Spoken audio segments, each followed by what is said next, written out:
So I gotta ask you, man. How you feel about people that say "Long Kiss Goodnight" was about Tupac? I don't feel no way. I don't feel no way. People just don't know what they're talking about. I don't like what I told you earlier. I could care less what people say. If you don't know the real story or theory, it's not my job to please nobody, man. It's not my job to please nobody. You know, those type of songs wasn't about Pac. But if you want to add some lines, like I said, Big will tap dance on things. But if he never said his name, it's not a diss record. Hit 'Em Up was a diss record, right? He said my name, he said Junior Mafia name, he said Faith name, he said Biggie name, he said Puffy name. That was a diss song.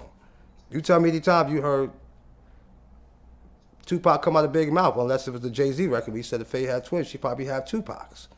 It's probably the only time you probably heard that, if I'm correct, you know what I'm saying? But any other time, if it's just like little lines like that, every rapper was like rhyme like they was competing back then. You know, nowadays you can't say you king because of T.I. say he's king, or because this person say they king of L.A. and this and that. You know, back in them days, every rapper would say they number one.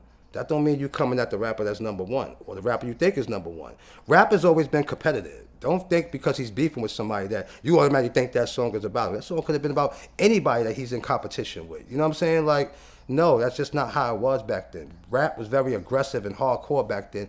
Everybody rapped like they was number one. Everybody rapped like they was the best. Everybody rapped like they was the king. You know what I mean? Like, that's just what it was. Was that song about Tupac? No, not from my knowledge. But maybe because what the situation was happening and what was going on, Puffy yelling on the record while all this shit is happening, people try to put those two and two things together, but Puffy's been yelling on records like that, talking like that on records.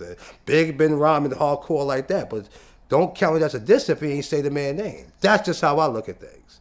But if you want to read between the lines and think he probably tap dance on it, that's for you to think, and that's for you to figure out.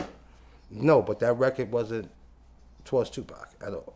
To me, the whole song was about Pac. And as I think about it, man, you actually did an interview with Double XL back in 2014, and you admitted Long Kiss Goodnight was about Pac. But some of the shots was obvious, man. The I ain't mad at you line, the Marine Blue line, the laugh now, cry later line, because Pac had a huge back tattoo that said that, yo. I don't think, yeah, but I don't think Big saw Tupac naked to know that he got a cry, laugh now, cry later tattoo, and we're gonna tap. Nah, we real niggas, dog. We was some real niggas in the streets, and nah, that wasn't our thing. But like I said, as a competitor, yeah, Big he will tap, but those ain't. I wouldn't consider tapping on something diss records. You know what I'm saying? Like, you know, that's not an ether. Long Kiss Goodnight is not an ether. It's not a hit 'em up. You know what I'm saying? It's not a KO, cannabis type of. It's not one of those records where it's definitely a diss record dedicated to that person. You know what I mean? I think Big was just speaking in general to anybody. You know what I'm saying? I'm flaming gas, aiming that. You know, whoever saying my name. It wasn't just Tupac saying Big name. It was other people that were saying shit about B.I. You know what I'm saying? He just didn't give them the time of day type of thing. But that just what rap was. So no, I'm not gonna sit here and say a whole Long Kiss Goodnight was about Tupac. But like I said, he may have tapped on some lines here and there just to let them know I'm aware of what you're saying. I hear you. I see you. But I'm not gonna, we're not gonna push it forward like that. But I'm gonna be a friendly competitor. And I'm going to entertain it a little bit to my extent type of thing.